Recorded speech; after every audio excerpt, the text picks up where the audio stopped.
What's up, everyone? Welcome to the video.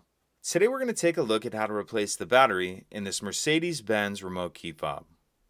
This Mercedes-Benz key fob is going to use replacement battery CR2032, and I'll put a link in the description box of this video to where you can find these replacement batteries if you're in need.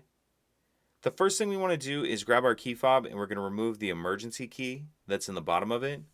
That's done by pressing this silver button on the back of the fob, and the key will pull out like that. We can just set that to the side. Now what I'm going to do is grab my screwdriver and we're going to remove this back cover right here.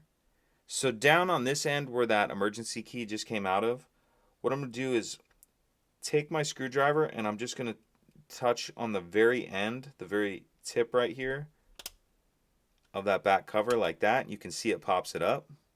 And then once it pops off, it comes off of there pretty easy. What you don't want to do is get your screwdriver too far in there and get under this plastic piece and pry against that. So if you're feeling resistance, that may be what you're doing. That cover comes just a little bit over this, so it's kind of like this is where you'll be prying.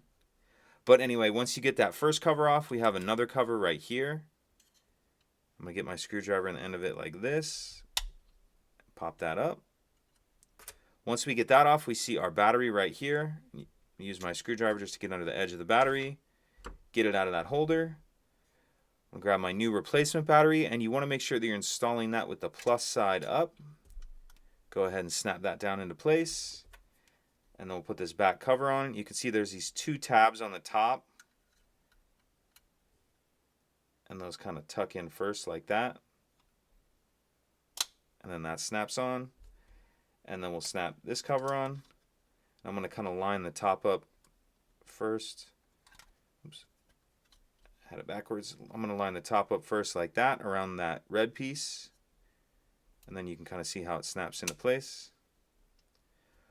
Once we have that snapped all the way into place, we can put our emergency key back in, and that's it. If you could take a second to like and subscribe, it helps us out, and I'd appreciate it. Thank you.